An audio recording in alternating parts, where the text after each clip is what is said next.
In this lesson, we're going to learn how to use a bar graph. The essential question is, how do you read data in a bar graph in which the space between the numbers equals more than 1? In our last lesson, remember, our numbers went 0, 1, 2, 3, 4 along the scale. If we look at these graphs, our numbers now go by 2s, 2, 4, 6, 8, 10. All right, let's look at our problem.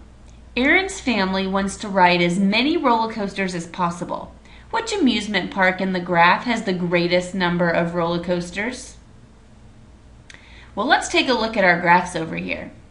On the bar graphs below, the scale shows the numbers 0, 2, 4, 6, 8, 10, 12, 14, and 16.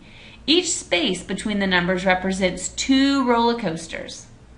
Now, these two bar graphs show the exact same data. Now, I know what you're thinking. You're thinking those graphs don't look the same. Well, you're right, because they're 2 different types of bar graphs. This one's called a horizontal bar graph, where the bars go horizontal.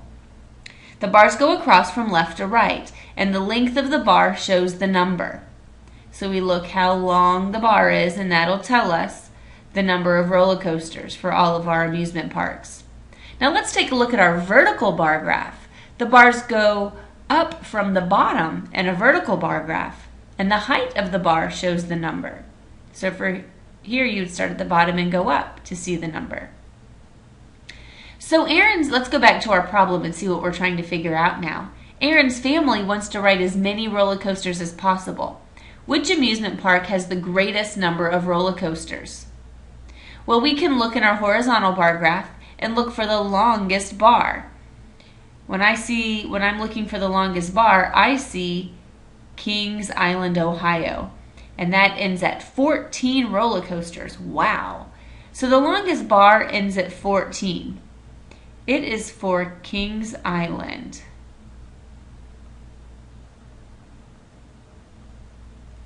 So Kings Island has the greatest number of roller coasters.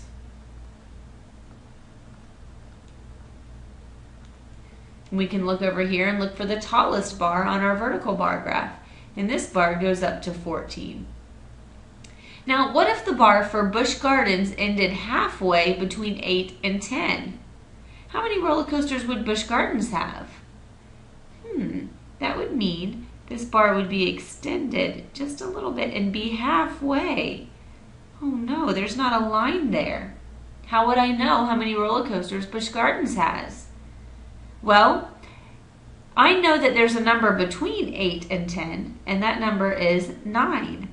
And since one space equals 2 roller coasters, then half of a space would equal 1 more roller coaster. So here, it would be 9.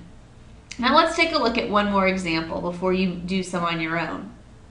We're going to use the roller coasters bar graph right here for questions 1 through 3. Which amusement parks have the same number of roller coasters? Well, I'm going to think, which bars have the same length? And when I look here, I see this green bar and this purple bar have the same length. And that's for Great America and for Busch Gardens. So that means that Great America and Busch Gardens have the same number of roller coasters. How many roller coasters does Six Flags Over Texas have? Well, let's start here, and we're going to go all the way over, and that goes out to 12. So there are 12 roller coasters at Six Flags Over Texas. How many more roller coasters does Six Flags Over Texas have than Busch Gardens? Well, Busch Gardens comes out to 8, and Six Flags Over Texas goes all the way out to 12. So if we look, that's 2 more sections past where Busch Gardens is. Remember, each space is worth 2 roller coasters. So this means 2 roller coasters, and this space is 2 roller coasters. So it's 4 more roller coasters than Busch Gardens. Now let's explain how we would show that Six Flags Great Adventure in New Jersey has 13 roller coasters. If we wanted to add that to our graph, I don't see a number 13. So where would I put the bar? If you said the bar would go halfway between 12 and 14, you are right. The bar would go out and stop in the middle between 12 and 14 because 13 comes between 12 and 14. Great job! Looks like you're ready to do some work on your own now.